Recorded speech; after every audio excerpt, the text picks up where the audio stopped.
Si ven en su boletín, aún no regresamos a Salmos, sino que nos quedamos un momento en Juan nuevamente, en el prólogo de Juan, Juan capítulo 1, versos del 6 al 13. Juan capítulo 1, versos del 6 al 13. Y aún estamos en esa entrada, primeros capítulos de Juan, ese prólogo, esa introducción que Juan le da a su libro. Y la semana pasada habíamos estado tocando el principio del verbo, y el verbo era con Dios. Habíamos hablado de la encarnación, de la venida, la primera venida de nuestro Señor Jesucristo, que inclusive es el mensaje y la razón de la Navidad. Y en esta mañana vamos a continuar con esta introducción de Juan.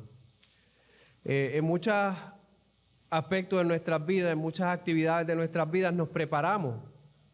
Si vamos a celebrar un cumpleaños de alguien, nos preparamos con anticipación y compramos la harina para el bizcocho, buscamos las bombas o vemos qué vamos a hacer, a quién vamos a invitar, cuántas personas hay. Hay un tipo de preparación. Igual cuando vamos de vacaciones.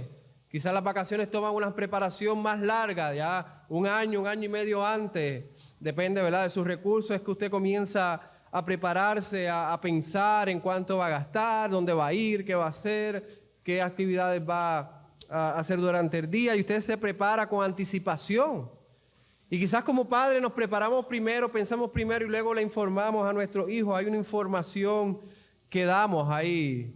Hay unos pasos que damos y en algún momento, ¿verdad?, una vez al año me voy de vacaciones, pues tengo que sentarme con los ancianos y luego ver cómo vamos a hacer, quién va a exhortar, y luego anunciamos a la iglesia o lo ponemos en el boletín. Hay una preparación de antemano, siempre nos preparamos.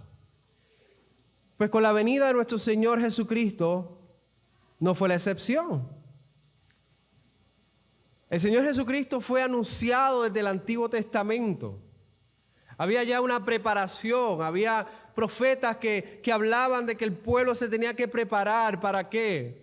Para el Mesías que iba a venir, para ese Salvador que iba a venir. Y esto fue precisamente lo que hizo Juan el Bautista.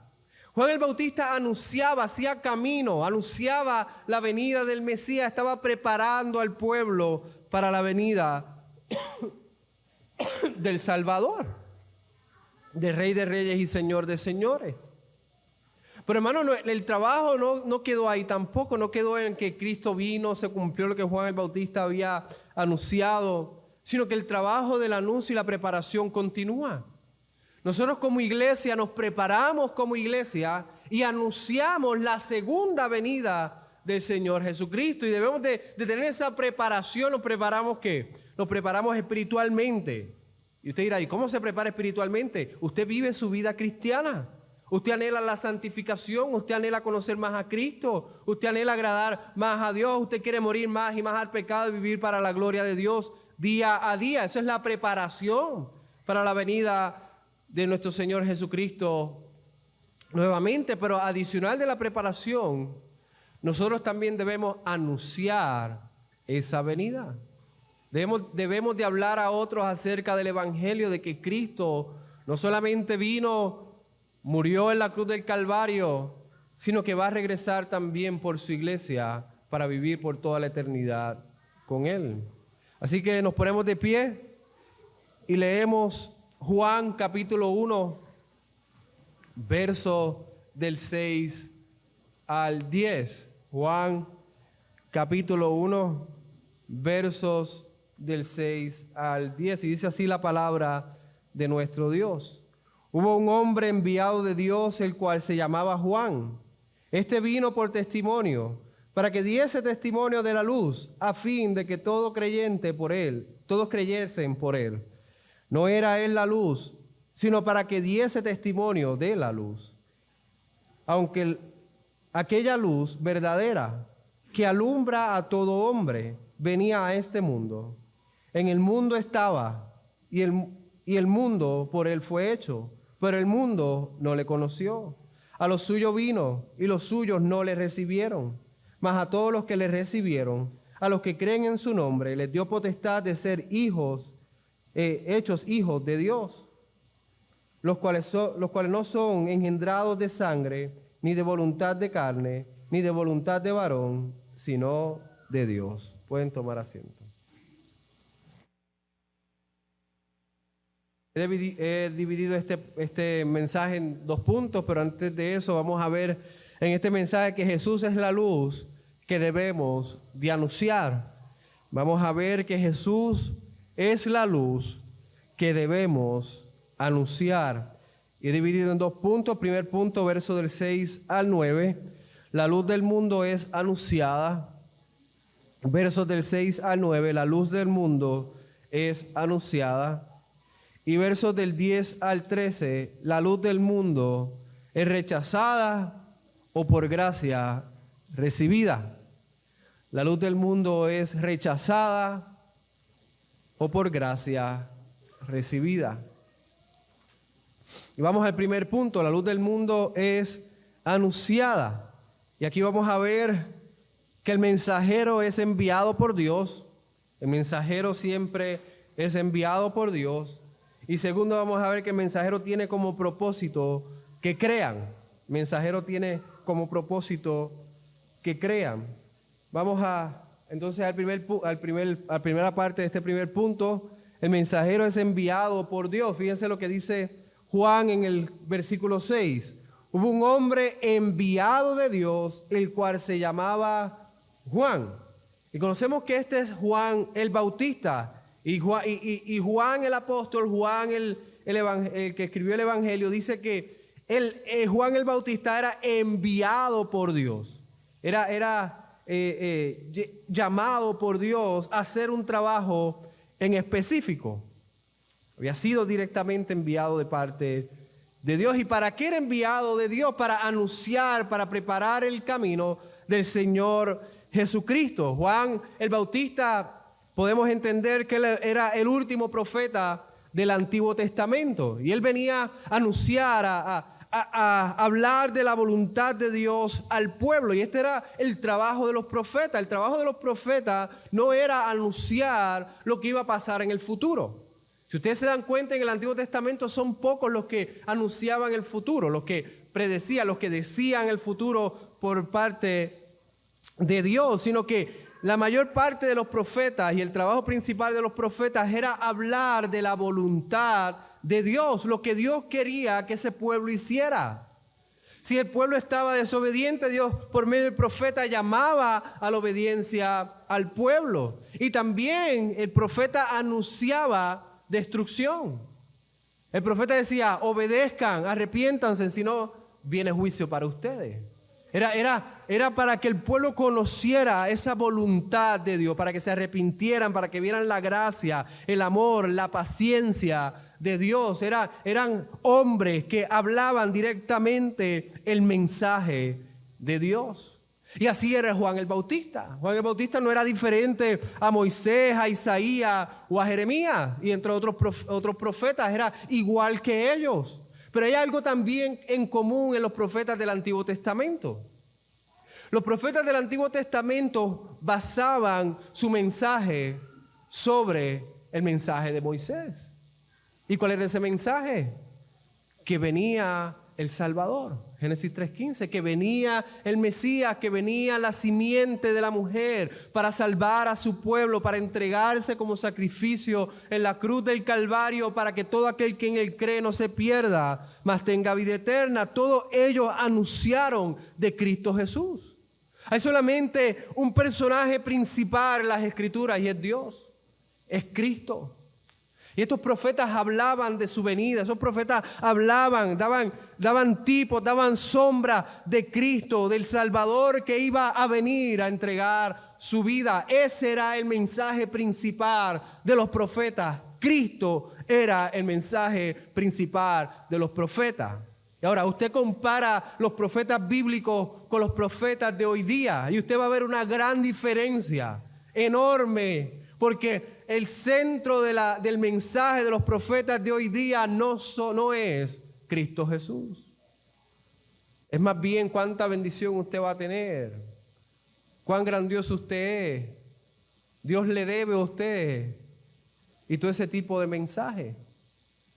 Pero el verdadero profeta, el bíblico, tenía como centro a Cristo. Era Cristo el centro de los profetas. Y como ejemplo les voy a dar algunos ejemplos. Moisés anunció de Cristo. Moisés en Deuteronomio 18:15, estoy dando un solo verso de muchos otros versos que hablan acerca de Cristo. Dice Deuteronomio 18:15, un profeta de en medio de ti, de tus hermanos, como yo, te levantará el Señor tu Dios, a él oirás. Y Juan 5:46 afirma que ese profeta es el Señor Jesucristo. Isaías 7:14, por tanto, el Señor mismo le dará esta señal. Una virgen concebirá y dará a luz un hijo y le pondrá por nombre Emmanuel. Isaías anunciaba de la venida de Cristo.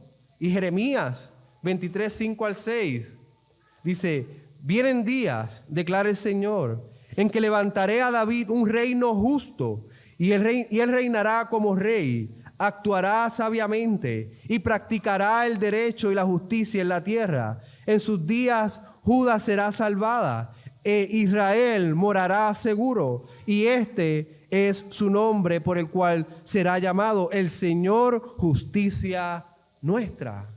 Jeremías también anunciaba de la venida del Señor Jesucristo. Y no solamente esos versos, hay muchos otros versos que anuncian acerca de la venida de Cristo. ¿Y cuál era el mensaje de Juan el Bautista? ¿Qué dijo Juan el Bautista cuando vio a Cristo Jesús? He aquí el Cordero que quita el pecado del mundo. Anunciaban una y otra vez, Cristo era el centro de su mensaje. Y hermano, ese debe ser el centro de nuestro mensaje, debe ser el centro de nuestra proclamación, ese debe ser nuestra pasión. Como iglesia es proclamar el Evangelio de Cristo. Como iglesia, como ancianos también, es que desde este púlpito se anuncia a Cristo y el centro sea Cristo. Y como iglesia ustedes deben de predicar, de compartir el Evangelio de Cristo a otros. Ahora entre nosotros hay mensajeros. El pastor es un mensajero del Señor. Es un mensajero como los profetas que recibían visiones y recibían palabra directa de Dios. No. Es un mensajero que se basa en la palabra de Dios, que está llamado a anunciar estrictamente lo que está escrito en la Biblia, para que la iglesia sea confortada y que los no creyentes escuchen del Evangelio y crezcan y crean en Cristo Jesús. Ese es el mensaje, ese es el mensajero de la iglesia. El pastor no es dar unos talleres, unas conversaciones terapéuticas para que usted se sienta bien. El mensajero del Señor continúa con el mismo mensaje del Antiguo Testamento, teniendo a Cristo como el centro de absolutamente todo. Pero no solamente el pastor es el que está llamado a compartir, sí, de una manera especial. El pastor es ordenado, se le ha dado la autoridad de predicar el Evangelio, se le ha dado el trabajo, la encomienda de estudiar la palabra de Dios y de poder traerla a la iglesia para que la iglesia se alimente espiritualmente de la palabra de Dios. Pero también los miembros de la iglesia están llamados a compartir el Evangelio, quizás no como el pastor lo hace con ese llamado directo, especial, no directo que Dios me haya hablado, pero la confirmación que ha dado durante la vida. Pero hay una responsabilidad también de la iglesia de compartir el Evangelio. Y esto es lo que Pedro dice en 1 de Pedro 2:9, cuando habla del linaje que somos. Dice, pero ustedes son linaje escogido, real sacerdocio, nación santa, pueblo adquirido para posesión de Dios. ¿Para qué dice? A fin de que anuncien las virtudes de aquel que los llamó de las tinieblas a su luz admirable. Él dice que somos linaje escogido. ¿Para qué? Para que anunciemos las virtudes de aquel que nos salvó y nos llamó a la vida eterna. Ustedes también deben de compartir el mensaje. Ustedes deben de compartir ese mensaje centrado en el Señor Jesucristo. Hermano, cuando usted se levante, yo creo que una de las oraciones o dentro de nuestra oración mañanera debe estar, Dios mío, dame la oportunidad de hablar a alguien acerca de este mensaje. Dame la oportunidad de hablarle a alguien acerca de Cristo, de predicarle a Cristo. No por un momento, ayúdame, dame la oportunidad de libremente, completamente expresarle desde Adán hasta que Cristo resucitó de entre los muertos. Ayúdame a predicarle el Evangelio. Debe estar en nuestra oración: Dios, dame fuerza, dame valentía para poder hablarle a otros del Señor Jesucristo. Y Cristo debe estar en el centro de su proclamación. Ahora, cuando hablamos de Cristo, debemos de tener en mente lo mismo que Juan expresa acerca de Juan el Bautista. Dice en el verso 7, este vino por testimonio para que diese testimonio de la luz, a fin de que todos creyesen por él. Hermanos, nosotros no hablamos de Cristo simplemente para llenar una casilla y diga, hablamos de Cristo, ya hice mi trabajo. No, es con el propósito de que crean en Cristo. No es con el propósito de hablar como si hablamos de alguna novela, de algún libro o de alguna anécdota de nuestra vida. Es con el propósito de que crean en Cristo Jesús. Por eso es que necesitamos la oración, por eso es que necesitamos el Espíritu Santo, por eso necesitamos valentía, porque no estamos hablando de alguna película que vimos en fin de semana. Estamos hablando del mensaje de salvación. Estamos hablando de que lo rechace va a estar eternamente en la perdición, en la muerte eterna. Cuando nosotros predicamos o compartimos el Evangelio es con el propósito y con la confianza y la esperanza de que crean en Cristo Jesús, de que pongan la fe en Él. Es llevar el mensaje con la esperanza de que vengan a los pies de Cristo Jesús. Bueno, eso es lo que debemos de creer. Esto es lo que creyeron los profetas del Antiguo Testamento. Ellos no predicaban para que no creyeran. Inclusive, aunque Jonás fue desobediente, ¿por qué no predicó el Evangelio a Nínive? ¿Por qué no fue y le dio el mensaje a Nínive? Aún con su desobediencia, Jonás tenía fe de que se podían convertir. Decía, no, porque va Dios y los salva. Bueno, nosotros tenemos que tener eso en nuestra mente, y los apóstoles lo tenían bien claro en su predicación. Ellos, pues, imagínense en Pedro en su primera predicación en Hechos 2 y diga, yo voy a cumplir con mi trabajo, yo voy a predicar el Evangelio, pero realmente no es con el fin de que crean, es simplemente con cumplir y ahí quedamos. Hermanos, no es cumplir solamente. Que Pedro fue con toda confianza. Él dice, Dios me ha llamado, Dios me ha dado la encomienda de predicar el Evangelio, en mis manos está el mensaje de salvación, yo voy a ir y voy a predicar y confío en Dios que ellos creerán. ¿Y qué pasó? Como 3,000 se añadieron a la iglesia.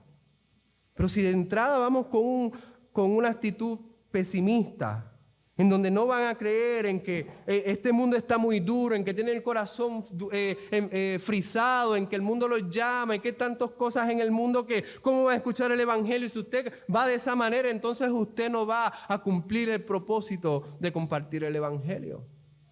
Usted simplemente va a hacer un trabajo como el niño que se le manda a botar la basura y no quiere hacerlo. Vamos con toda alegría, con toda confianza, con todo entusiasmo de que si el Señor quiere y así es su voluntad, ellos vendrán a los pies de nuestro Señor Jesucristo. Ese fue el enfoque de Juan el Bautista, para que crean en Él. Juan el Bautista anunciaba al Cristo que iba a venir, inclusive con la esperanza de que creyeran en Él. Hermanos, nosotros anunciamos de Cristo que ya vino con la esperanza y la confianza en Dios de que ellos crean en el Cristo que vino, vivió y dio su vida por los pecadores, por su pueblo. Ahí descansa nuestra esperanza de que Cristo, si para nosotros Cristo es el centro de todo, también creemos que el Evangelio es poderoso para salvar a quien sea, a quien sea. Si usted mira su vida y usted camina en Cristo hoy, si usted camina sabiendo que Cristo le ha salvado, hermano, si Dios lo salvó, usted puede salvar a cualquier otra persona. Si Dios me salvó a mí, el mensaje llegó a mi oído, Dios puede hacerlo con cualquier persona que Él haya escogido desde antes de la fundación del mundo. Él lo puede hacer con cualquiera. Pero tengan cuidado cómo comparten el evangelio. No vaya a ser que en lugar de predicar de la luz, usted se presente como la luz. Y Juan lo expresa de esta manera. Dice en el verso 8, no era la luz, sino para que diese testimonio de la luz. Aquella luz verdadera que alumbra a todo hombre venía a este mundo. Juan hablaba de Juan el Bautista y decía, él no era la luz. Él no era la luz.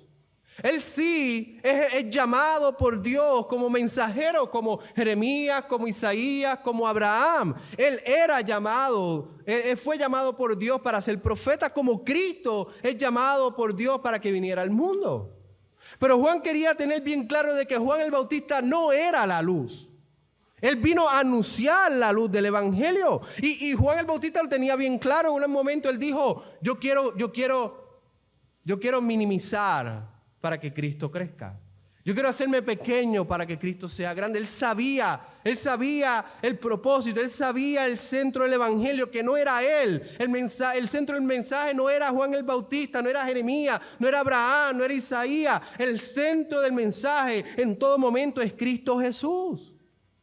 ¿Y por qué les digo esto? Porque a veces cuando hablamos del evangelio, en lugar de presentar el evangelio, presentamos nuestras vidas y decimos, no, yo en Cristo Jesús he tenido una vida perfecta.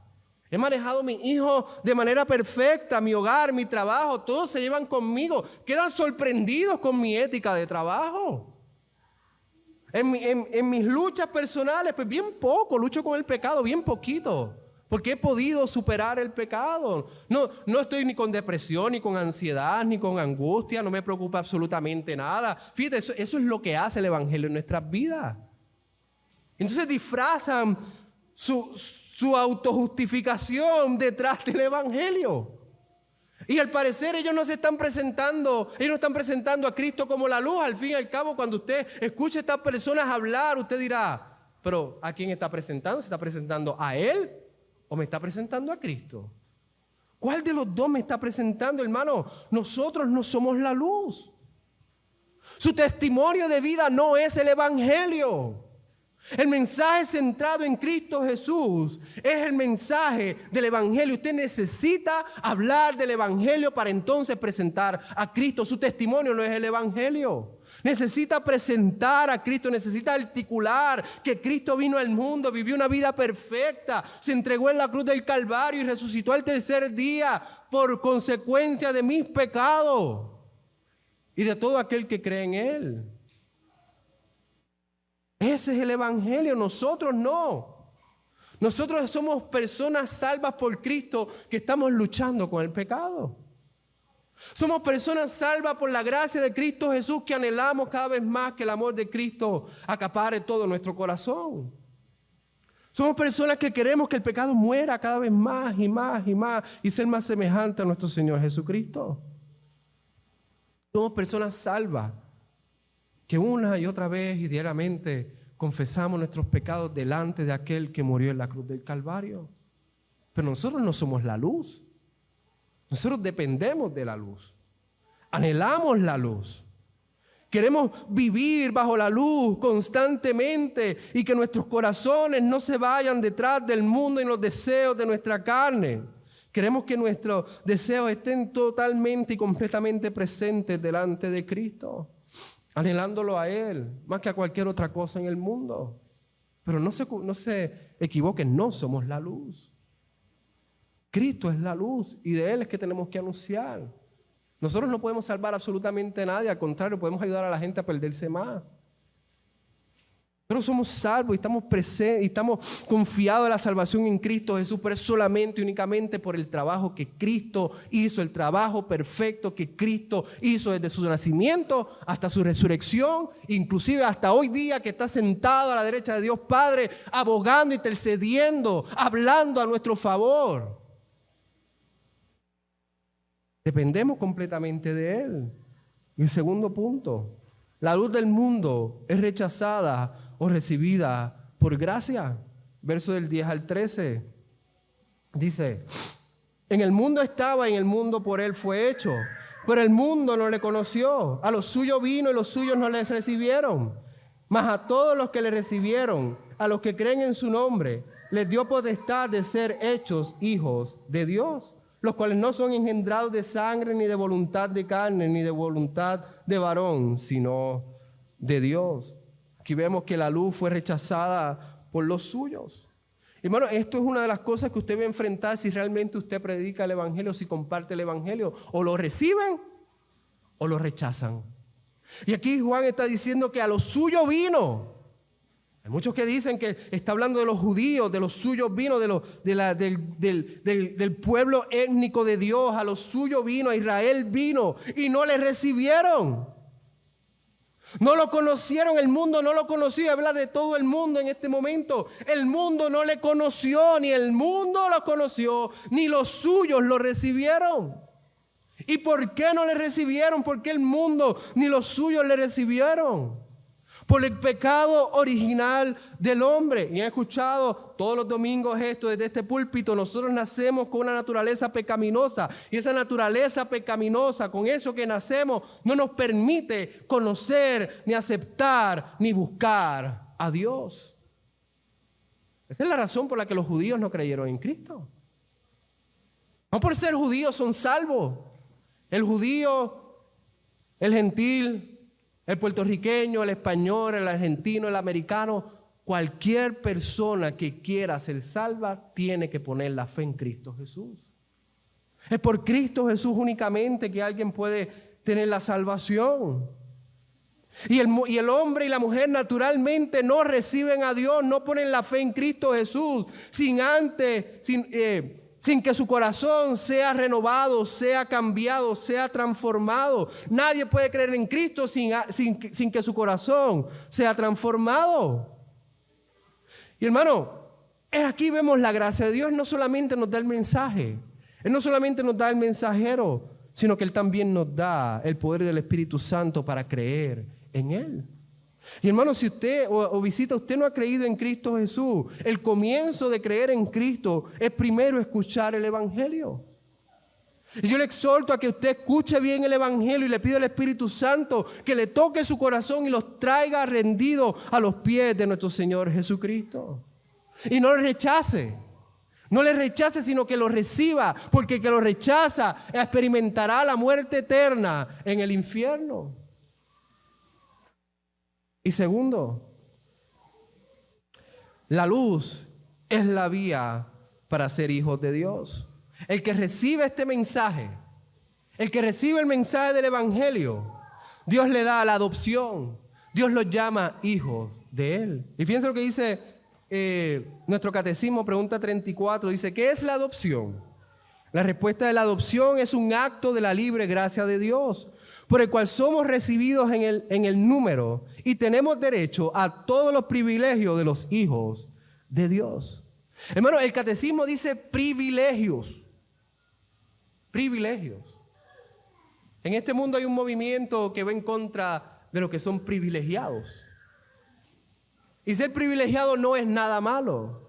Aún el evangelio y nuestro catecismo habla de privilegios. Somos privilegiados porque somos llamados hijos de Dios, porque hemos nacido de nuevo. Juan 3 dice que si no nacemos de nuevo no podemos entrar al reino de Dios. Y ese nacimiento lo da el mismo Dios. Fíjense lo que Juan termina el verso 13 diciendo: ni de voluntad de varón, sino de Dios. Esto es un privilegio. El nacer de Dios es un privilegio. Y hermanos, como creyentes a veces nos olvidamos de este privilegio. Y nos pasa como a los niños y como nosotros muchos adultos. Nos levantamos por la mañana y tenemos luz eléctrica. Nos molestamos cuando no hay. Tenemos luz eléctrica. Tenemos ropa, tenemos comida. Muchos tenemos carros con que movernos. Y no vemos eso como privilegio, vemos todas las cosas que tenemos en nuestra vida cotidiana como algo pasajero, como algo que realmente no le damos importancia. ¿Por qué? Porque lo tenemos constantemente.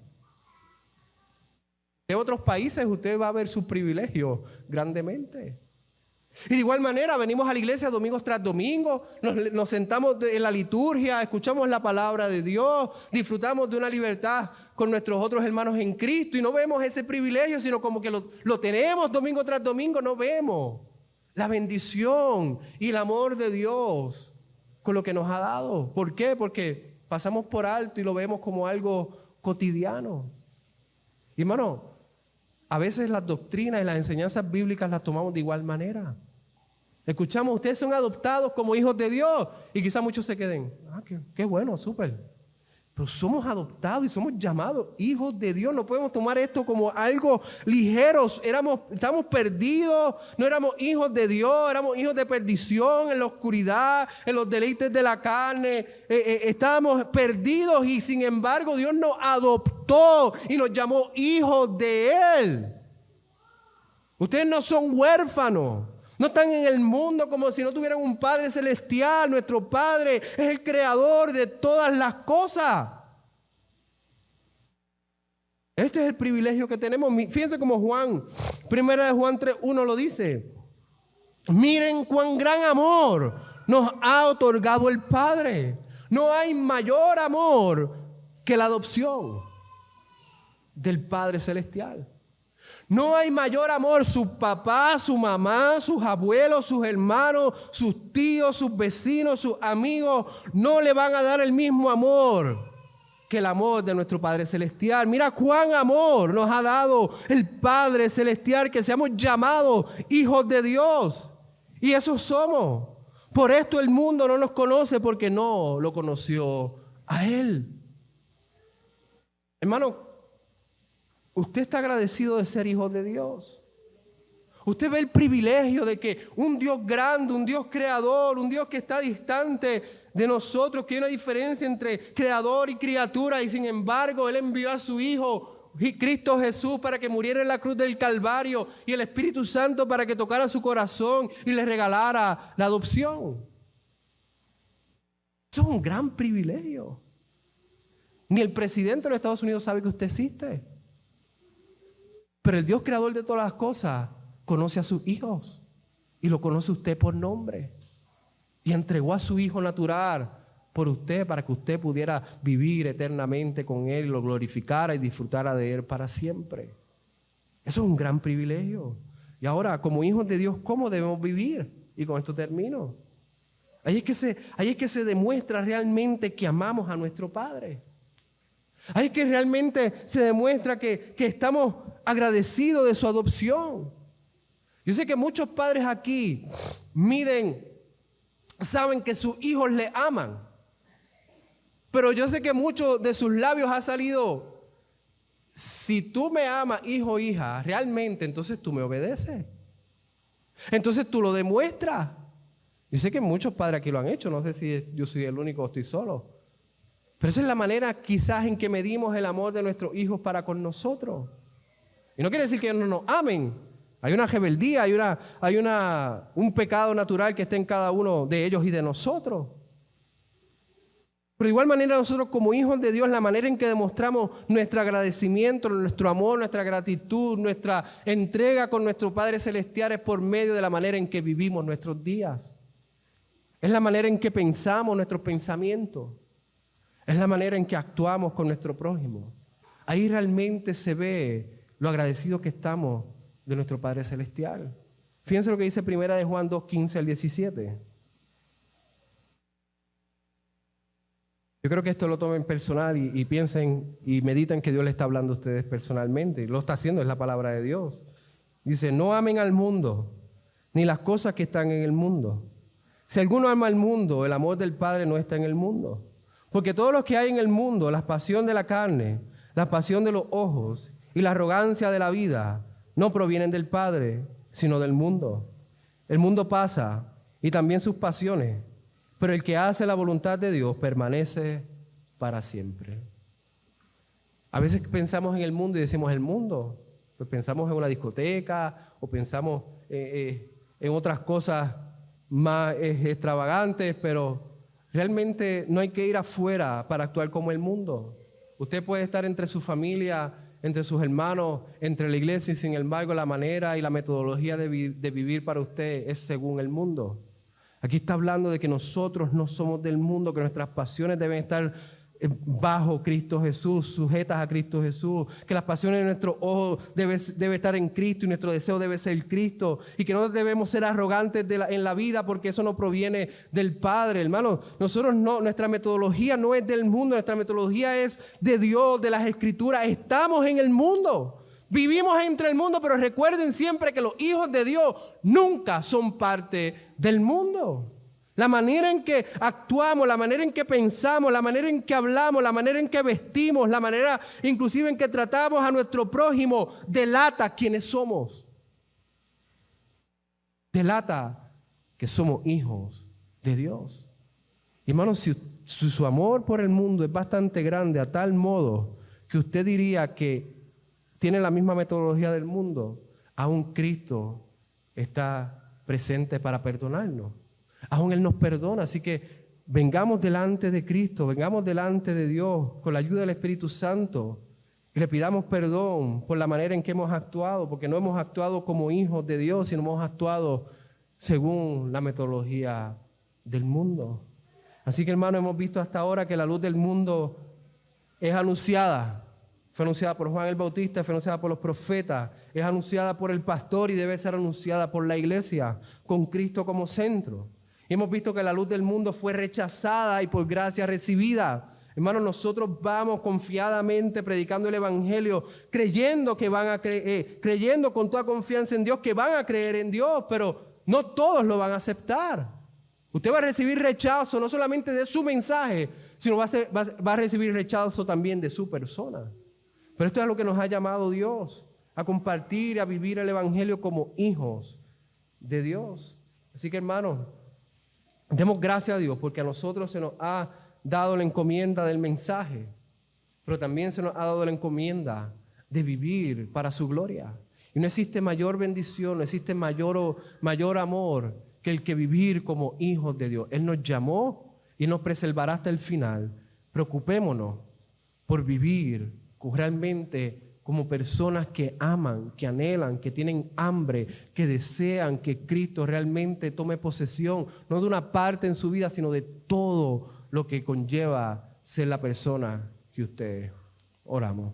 Amado Padre Dios, Señor, gracias por tu mensaje, gracias por la palabra, gracias porque es directa, mi Dios, ayúdanos a ser esos mensajeros que tienen a Cristo como centro en su mensaje, pero también ayúdanos, mi Dios, a vivir una vida que demuestre que hemos recibido ese mensaje por gracia, que demuestre que somos hijos tuyos. Señor, somos pecadores y todos los días pecamos y necesitamos de tu Espíritu Santo, necesitamos de ti diariamente, pues ayúdanos a mortificar el pecado, pero inclusive en nuestras debilidades, en nuestro caminar difícil en este mundo, ayúdanos a ver que no es de nosotros, no depende de nosotros, sino de Cristo Jesús. Ayúdanos a confiar y agarrarnos a aquel que nos amó más que a cualquier otra persona en el mundo y se entregó en la cruz por darnos vida y vida en abundancia. Pues oramos en el nombre de Jesús. Amén.